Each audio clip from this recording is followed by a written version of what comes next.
Hello. Our story begins inside the Jedi High Council chambers, following Master Kenobi's appointment to the Council and the completion of his training for Anakin Skywalker. Obi Wan was no longer a Jedi Knight, and now served with what he considered the greatest minds of the Order. Kenobi stood in the center of the chamber, looking to individuals he aspired to be like, but now could call his peers. There was an important message he'd been given on Geonosis, something that he even questioned when he dueled Dooku one-on-one. Obi-Wan, as inquisitive as ever, asked Dooku during their engagement if what he said regarding the Republic was true. Tyrannus continued pacing around the Jedi Knight in that moment, and he told him that the roots of the Sith went far deeper than just the Republic. Of course, Kenobi couldn't see it yet. In that moment, Dooku extended an arm to his opponent, giving him the opportunity to join the Sith, to see the light as Qui-Gon would've. But Kenobi denied again, growing almost angry that Master Jin's own instructor would think so little of him. Qui-Gon, even in his formative years, wouldn't have ever joined the Sith. He valued not just the light, but the Jedi too much to ever choose anything other than them. Their duel started and the rest was now history. Obi-Wan recalled frustratedly that there was a definite certainty to Dooku's voice. He seemed almost persistent that this was to save Obi-Wan's life, as if Dooku was trying to protect the last little bit of Qui-Gon alive. But Obi-Wan reasoned that if Dooku wanted to preserve Master Jin, he wouldn't have joined the dark side. To that point though, Obi-Wan believed that the Council should be reasonably alarmed that the Sith controlled the Confederacy. This clone war could have a very fancy name and title regarding the clones, but this was a galactic civil war. That's what it was, and they couldn't hide from that. The Separatist movement was bred from the secessionist coalition inside their very own Senate. They were literally Republic systems less than 2 years ago, and Obi-Wan believed that the Jedi Order should have a larger reaction to this, because if Dooku was a Sith, and if he wasn't lying, then that would mean the galaxy was divided by their ancient rivals and they just allowed it to happen, and would be ignoring it after being told openly that's what happened. Even if the Sith were known for their lying and for being untrustworthy, didn't the Jedi owe it to the people of the galaxy to react and search deeper into this plot? It'd be wrong of them to just forego this information because the Sith were known for lying. Dooku was a Jedi little more than a decade ago. This could be a cry for help, or plain old deceit, but they'd be better off knowing anyways. Obi-Wan then bowed and stepped to his seat, where he would watch the bureaucracy of the Council begin. From the outside looking in, it always felt like only wise ideas were shared, but now, being a member of this small unit, he could see the errors, the poor judgment, and how they came to their conclusions. Master Mundi called it a waste of Jedi time and resources. If they spied on the Senate, they might lose valuable support. Another, from across the room, backed this, while Depa Billaba suggested that they silently implement themselves into the Senate, who appear as commoners rather than abstract visitors. May seconded this, to which he went a step further. If the Jedi Council believed in the Republic and supported its Senate, then they should be more than willing to do this investigation, because their belief in the institution would mean that the Sith did not have influence. Mace continued, if they were skeptical of what results they might find, then did they really believe in the rule or the legitimacy of the Galactic Senate? He was a firm believer in the Republic and what it could be, more loyal than most, and if he was willing to do this investigation, as Master Kenobi put it, then everybody else present should also be willing. Master Plo on the other side of the Grand Master spoke up, and called for a system of drones to be placed, bugs, or even fully taking control over the power grid of the Executive Plaza. It sounded like an aggressive or overly aggressive move for something that was barely squeaking by within the Senate. But like Mundi, and a few others on the Council, Plo had been alive for hundreds of years. He understood the importance of this moment. He expressed openly that the Jedi suffered because of the Republic and their negligence. It wouldn't just be in the best intention of the Jedi, but of the remaining Republic for them to know everything going on inside the halls of the Senate. The Jedi Order served them, but they were not servants. There was a discernible difference, and Plo admitted that he felt they lost that during the last 10 years. Another from across the chamber, shocked, he concurred. that even if they didn't get the results that Dooku assured them they'd find, then at least they'd have more insight in how the government viewed them. Eventually, a vote was passed, and a motion would be put into place, basically taking the suggestions from Plo and those who followed him into consideration. Technicians inside the temple got to work immediately. Their job was to craft the perfect recipe of both monitoring systems for physical meetings and also a drive that could perfectly read all information inside the executive plaza and redirect it to the temple. There were multiple necessary avenues to learning about the Republic, and each of them would be acted on. The next few weeks would see the early integration of the Jedi into the Senate, by simply rolling around like they had to be there. This could be by interacting with senators and representatives, or the media, maybe even the Chancellor. But the Senate Plaza was filled with anywhere from 50 to 120 Jedi every day. These were individuals handpicked by the High Council to keep up this ruse. No one, not even the Supreme Chancellor, thought anything of it. He actually loved this idea because, as Sidious, he saw nothing but value in the concept of tricking the Jedi to become more loyal to the Republic than backstabbing them. He foresaw a scenario where he could frame the Jedi for publicly trying to sway policy and bills into their favor. Of course, despite his slight case of superstition or paranoia, he never actually believed the Jedi were doing anything actually suspicious upon their arrival. They were a complacent bunch. Palpatine more or less assumed they were trying to win popularity contests now that the galaxy shifted towards war. The Order played into his hands because none of them were here for policy. The Council, over the various sessions throughout the implementation of this plan, decidedly made sure that none of their members were actually participating in government business. They could take notes inside of hearings, participate in meetings, and even make suggestions to trusted Jedi-loyal senators, but they had to stay away from doing anything inside the actual rotunda. For most Jedi, this was an easy job. It provided them a chance to practice everything they learned about the Senate in real time, while participating in a mission they didn't even realize they were participating in.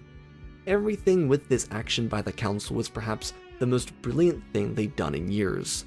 They put together a true winning strategy, and while there were no results yet, it did feel like they were already making progress. It just felt right to the Council. Some of them were already off to their own missions with brand new battalions, but this mission felt like a focused act, something that everyone was putting their best foot forward with. The technical operations were a little harder because it required technology that the Jedi had to pay a lot of extra credits to refine, but it was a huge benefit. Inside individual offices, bubble microphones were dropped off in hidden locations by using the Force, of course. The actual communication frequency from the Senate was tapped and all transmissions were rerouted to the Jedi Temple. And of course, cameras in high traffic areas. While the Jedi wanted perfect results, technology was still technology. At that, quickly acquired technology. So there would be misfires from microphones where the audio would entirely cut out, and the Jedi needed to put in new microphones, or cameras would simply turn off and stop working. Or how about the frequency getting scrambled whenever someone accessed a private or personal line, specifically created by individuals inside the Senate to avoid anyone from listening to them?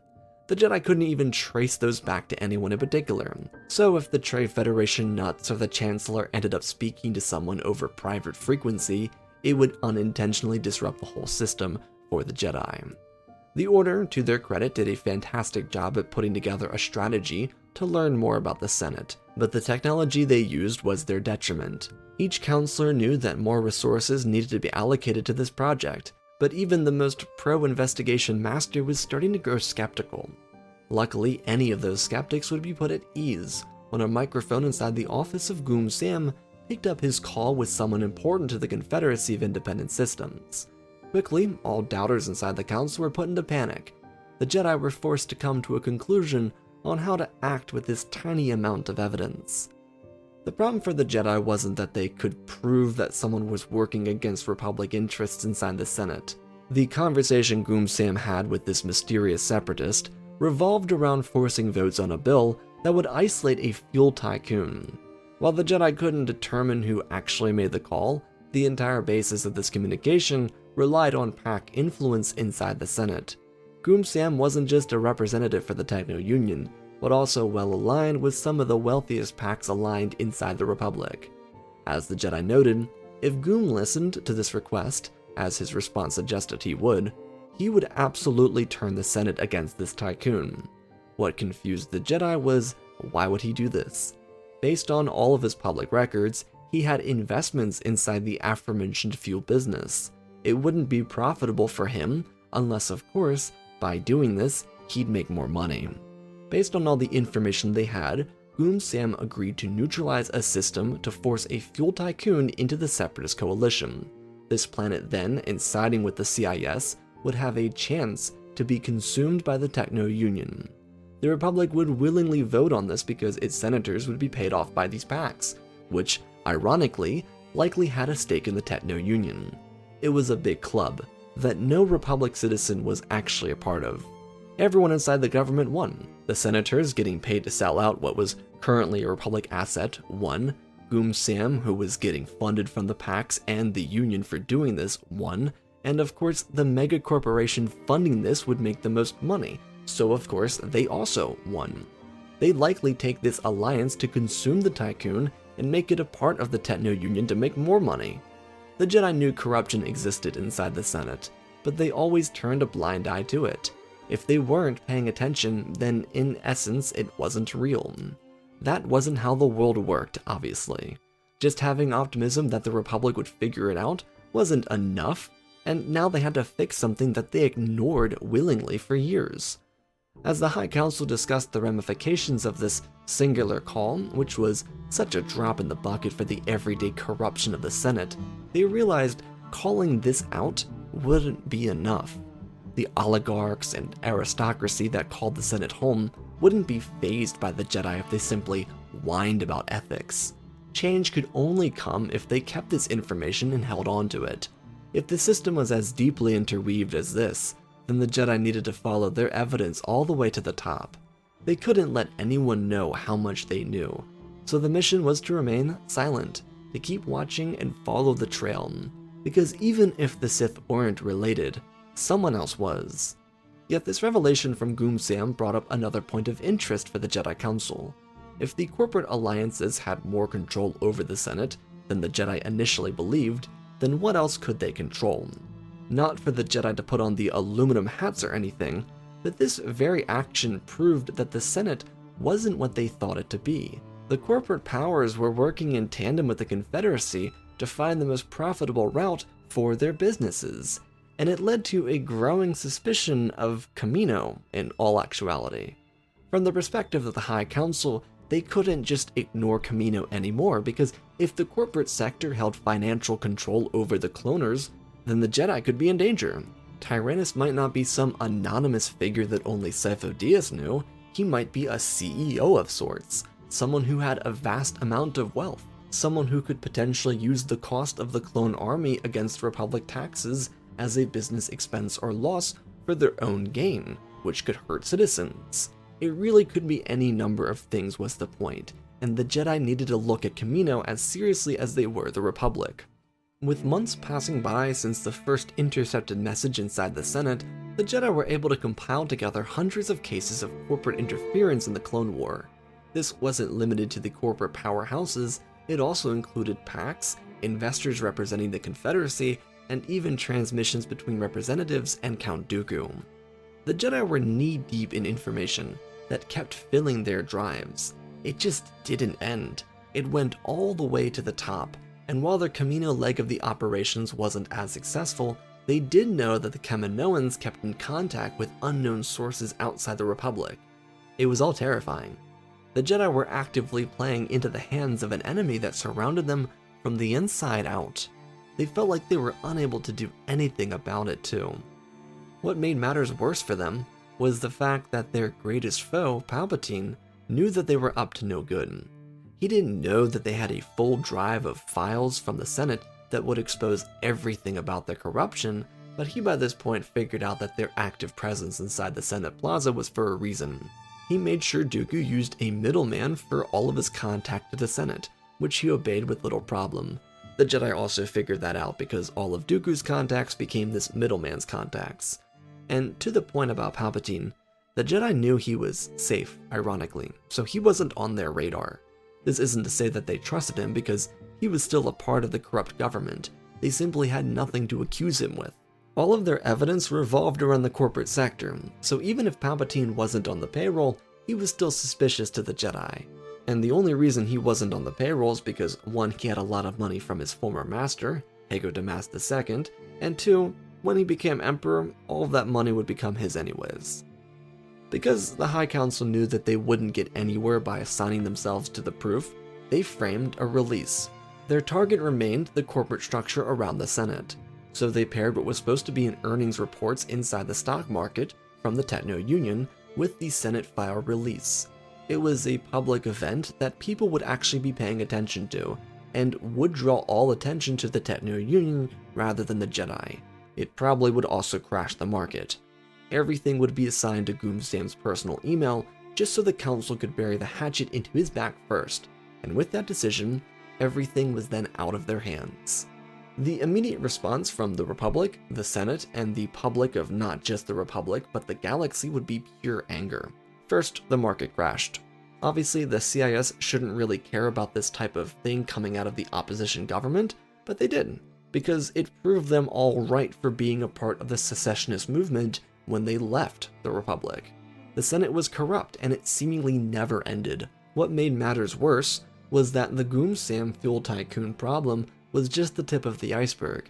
It kept going further and further, and nearly 95% of the Senate was in on the joke. There were the few like Amidala that didn't take credits from major packs, but the list was everyone. It didn't matter if it was a singular planet representative, a system senator, corporate representative, or people working inside the offices of Republic leadership.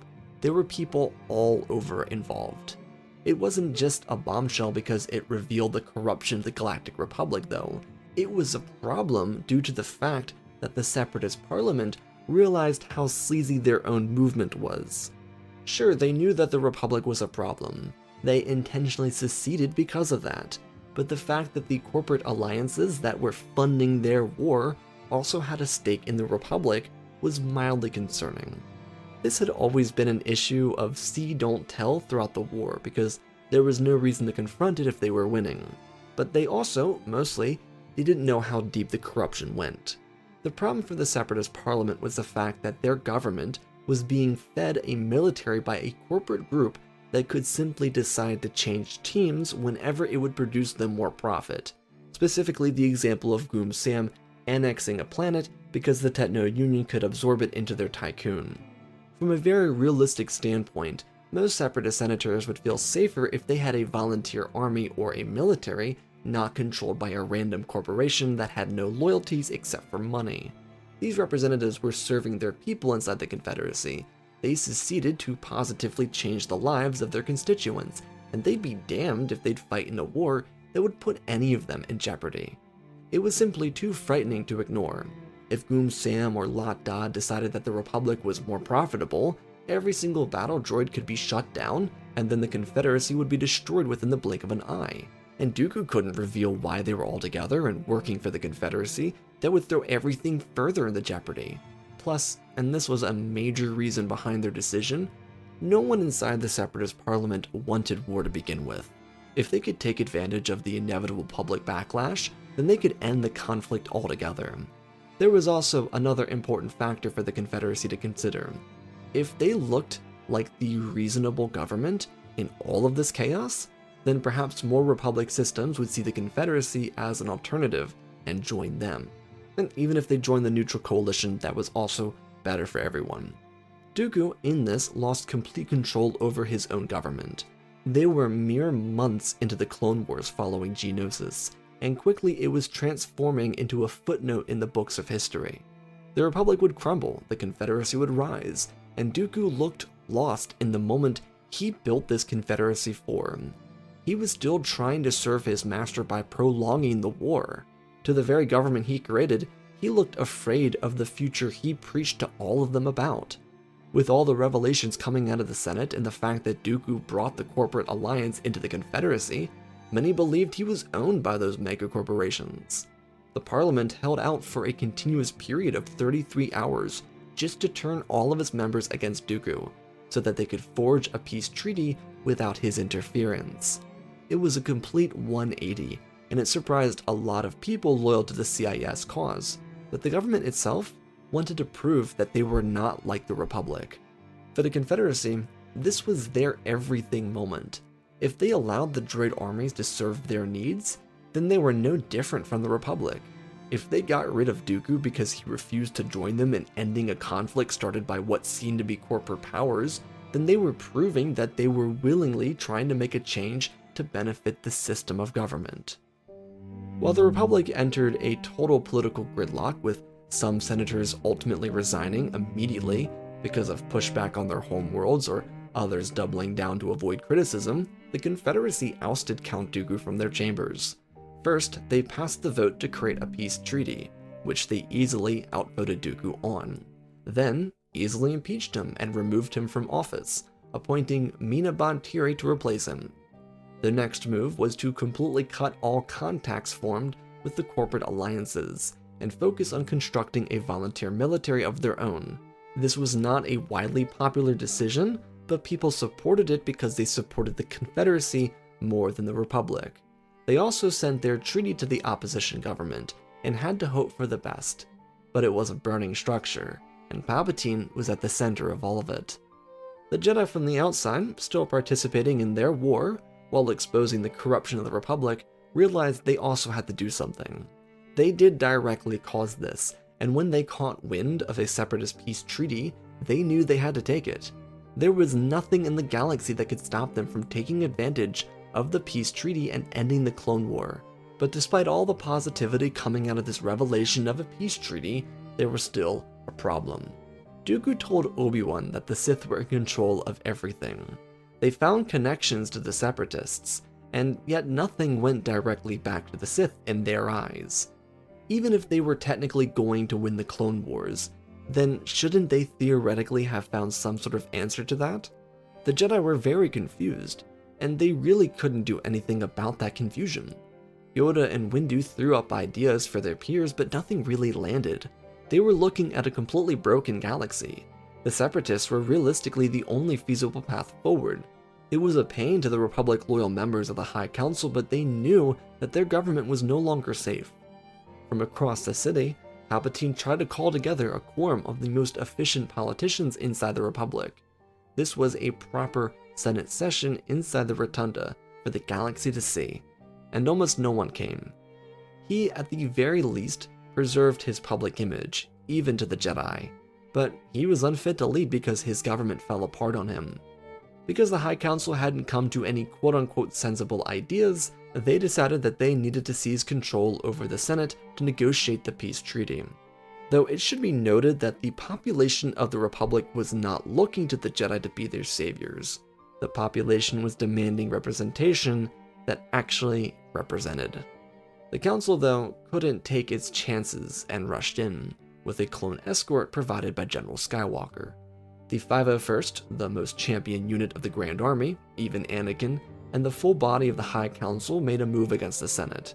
It wasn't hidden, it was right there, in the open, for everyone to see. To prevent the population from turning against the Jedi, the Council instated leaders that the public was familiar with, meaning that yes, Anakin, the 19-year-old Jedi Knight, was placed at the forefront of Republic governance. There were some other clones and Republic admirals that would serve on this temporary government too. Someone like Palpatine actually got off scot-free, without having to worry about anything, and unfortunately, that was probably the worst thing that could have happened. Not only did the Jedi take the government to form a peace treaty with the Separatists, but the two Sith in the galaxy were simply now unaligned with full control over both militaries in the galaxy.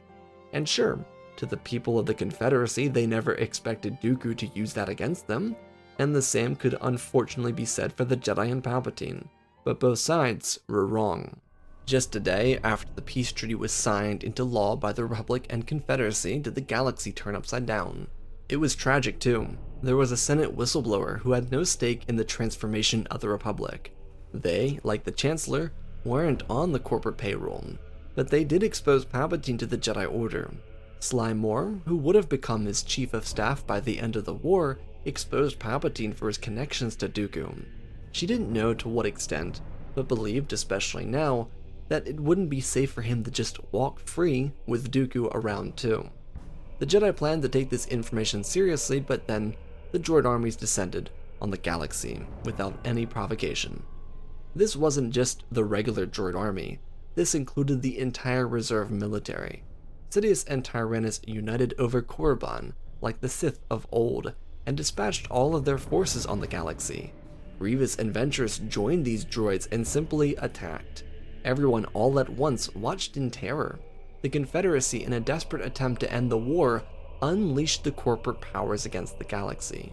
Sure, the Jedi figured out who was behind this, technically, but now they didn't know where the Sith went.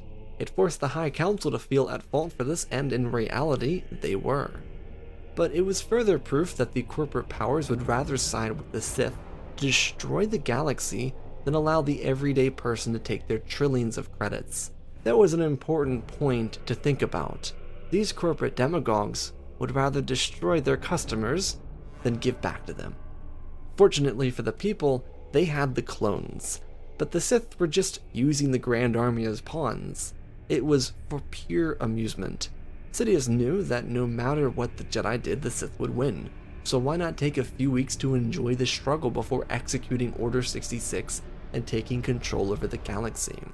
Sure, the Jedi and clones fought back, or there were people that rose up to fight the corporate battle droids, but it meant nothing. Sidious just wanted to give the galaxy hope, and then just pull it out from under them. Tyrannus at the same time was also tasked with executing every single board member of every single corporation. They were loose ends and needed to be cut out of the equation. While he was doing that, a new Master Droid Control Panel would be created on Korriban. Palpatine was bringing forth the new Sith Empire, one without secrecy and one that would see the absolute destruction of all structure in the galaxy. And even though Dooku was playing the part of corporate murderer, he did have to question himself. Would victory through domination bring the change he sought to the universe? He was still unsure at this very moment. Thanks to the new era of war collapsing both governments, mostly due to the sheer panic from the Confederacy, and the Republic already pretty much being disbanded, the turn against the corporate powers became a communal thing. Everyone participated. The only thing about this type of war, unlike the original Clone War, was that no one would side with the Sith. They had to actually win the conflict and then establish imperial control. There would be no governance nor democracy. Palpatine no longer needed bureaucracy to rule. He would use his battle droids. Loyal servants and everyone else would need to now bow to the Sith Empire. Dooku didn't need to know these plans. Until this conflict was over, he was on a very need-to-know basis. The clones, even with the full power of the corporate alliance arsenal in combat, held their own pretty well. They were outmanned, outnumbered, and outgunned in every way. Yet the clones beside their Jedi generals were fighting the good fight. When the first week of the conflict was over, 400 million people were accounted for as dead, several million more unaccounted for. The number skyrocketed past 10 billion by the second week. It was a total collapse of the galaxy, and even though those numbers continued to climb, the information that tore the Republic down continued to circulate. The information that the Jedi used to break the government had negative ramifications for the Sith. See, it had been figured out by this point unintentionally that Dooku was the reason for the creation of the clones and the downfall of the Republic. He wasn't the only perpetrator though, and beyond that, he didn't just mess with those two entities. The Jedi couldn't do much with the Dooku information because it was leaked by the Kaminoans, in fear that Tyrannus would destroy the galaxy, since Dooku publicly went by Tyrannus now. The Council wanted to investigate further, but at this point there was no reason to continue the investigation. The Kaminoans told the Council pretty much everything they needed to tell them regarding Sifo-Dyas, Tyrannus, and even the inhibitor chips, yet they failed to mention specifically Order 66. So the Jedi knew that Dooku was involved in the creation of the clone army, not that he created them to wipe out the Jedi. This wasn't actually Jedi ignorance.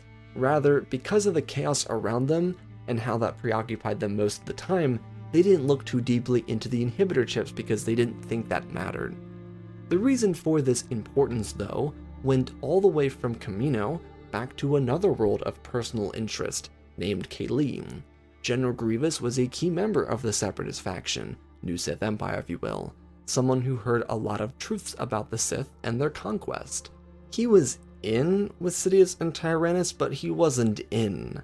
Yet Grievous learned by accident that much of Dooku's work prior to the Clone War was manipulative. He'd create a problem and then solve it his way, and Tyrannus was known to frequent space near Kayleen. So Grievous found a breadcrumb trail that obviously revealed some details regarding the secessionist movement, the Kaminoans, and then someone named Qui-Min Jai-Shalal. It was the man Grievous was before he became a cyborg. He was a humanoid warrior, a prideful man, and completely destroyed by the Sith so that he could be used by them. Grievous felt betrayed, for every valid reason. His service to the Sith was built on a lie, one that completely destroyed him and nearly killed him. He was furious, and the worst part is, he was a part of an unstoppable movement. There was nothing stopping the new Sith Empire. They had battle droids on battle droids with no end in sight. The corporate leaders were killed, and the Sith Lord held the power to shut down the droid armies all on his own, and no one knew where that was. Grievous couldn't do anything, and he had to live with that for a few days. He mindlessly scorched the surfaces of 2 different planets personally, and while yes, the death toll was catastrophic, the Sith were choosing to wipe out either 1/3 of the population or half, just dependent on the size of the system. It sent a message. Dooku was too afraid to confront his master, and the Jedi were helpless, and Grievous was blinded by rage. Sidious, through all of this, didn't make his intentions clear to the galaxy. He didn't need to. Unlike the Separatist crisis where the intent was clear, this attack had no face. No one knew what to expect, and they just hid when the starships arrived. It was harrowing until the transmission from deep space reached the Jedi Temple. Sidious was saving Coruscant and Raxus Secundus for his final assaults.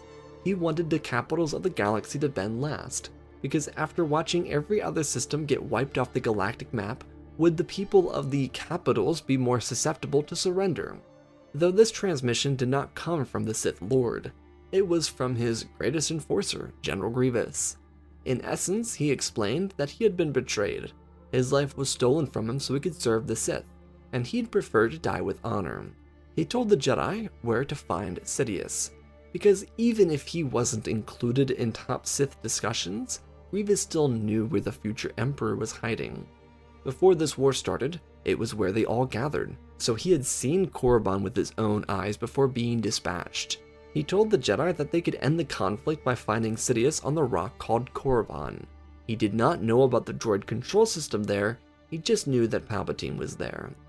The droid general may have hated the Jedi and the Republic, but this was his last honor. He was doing something to make this fight right. And in all honesty, he was only telling the Jedi because it was his best bet for saving his home world. And while he gave the Jedi their directions, it didn't mean that Grievous was finished yet. Dooku was orbiting the planet of Korriban inside of Palpatine's flagship. His master was on the surface, inside the temple. While the Jedi mobilized and prepared to send their best to defeat Sidious, Grievous deployed outside of Korriban's defense fleet. No battle would commence because, despite Grievous's best efforts, he couldn't reprogram his entire fleet. So he did what he needed to do. He slammed his own flagship into Dooku's and killed them both. It may have not been heroic or the way he wanted to die, but it was on his terms, which was more than anything to him. He knew that in his final moments, Dooku would die without the chance to determine his own fate. It was symbolic of the creation of General Grievous, and to the former Qui-Min Jai-Shalal, there was no better death than that kind of revenge. Sidious, on the surface, learned of the destruction pretty quickly, but to be honest, he wasn't all that disappointed. Dooku did his job. All the corporate leaders were dead, so no one stood in his way. All he needed to do was finish off the galaxy in the following week or so and he'd be done. But Grievous's thorn was deeper than he realized. The Jedi didn't deploy with a massive Republic fleet. They arrived in a few smaller shuttles and they flew to the surface, without drawing the attention of the Korriban defense fleet. Without any clones, Master Yoda led a crew of surviving counselors into the Sith Temple to confront the Dark Lord. There were members of the council that died during this Sith-started war, because they were fighting to save the civilians. but these were the most capable Jedi in Yoda's eyes. They were, as he believed, the right unit to take with him, because even in the layer of darkness, under Korriban's great Sith temple, there was nothing Sidious could do to defeat a team of Yoda and Mace Windu, not to mention the other 12 Jedi that follow them here. Their lightsaber duel would reveal the location of the command center, created to control all the droid armies from Korriban. It was designed to make sure no one ever found the console, and unfortunately for Sidious, the ally he needed to muzzle was never Dooku, it was Grievous, because even in Dooku's darkest hour, he wouldn't have betrayed Sidious. It was the singular betrayal Palpatine could not anticipate until after Conquest was finished, because Grievous's motivations had always been so grounded from Palpatine's perspective. But with the two Sith dead and Grievous disposed of, the Jedi were able to issue out the shutdown command to the entire droid army, and all at once, across the besieged systems around the galaxy, battle droids shut down. People were liberated, but the cost of that freedom was far greater than what would have been the cost of the Clone War. The Jedi didn't leave Korriban and return to the galaxy as heroes. No one viewed them in that light, especially not themselves. They knew what they did. Maybe there were those from the surviving council that believed this outcome was inevitable, but most of them felt that they brought this pain to the galaxy. Though, and despite how terrible things were, it should be said that because the casualty count after 2 weeks was so high, it did offer the galaxy the chance to view things differently. No one knew how the droid assault ended, and the Jedi certainly didn't use it for PR. They simply called it the end of an era, the end of the Sith. No one knew what that meant, and people weren't looking to be lectured by the Jedi Order, but the Council provided information about the truth. All the information from Kamino actually became retained. The documents from the Senate were turned over to the public, even further, and the truth about Dooku and Palpatine was revealed.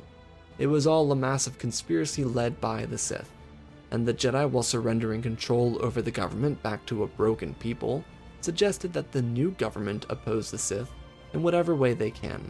It would take a lot of comprehension, especially because the government to take control over the galaxy mostly consisted of formerly secessionist senators from before the rise of the Confederacy. These were representatives inside the CIS that now held the keys to everything within Republic and CIS territory. It was a burden to undertake, but it was important to bring their ideas to the people without forcing it.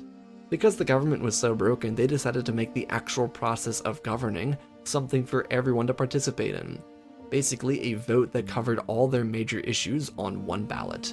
Instead of the politicians making the vote go through, they would only be doing the legislative part.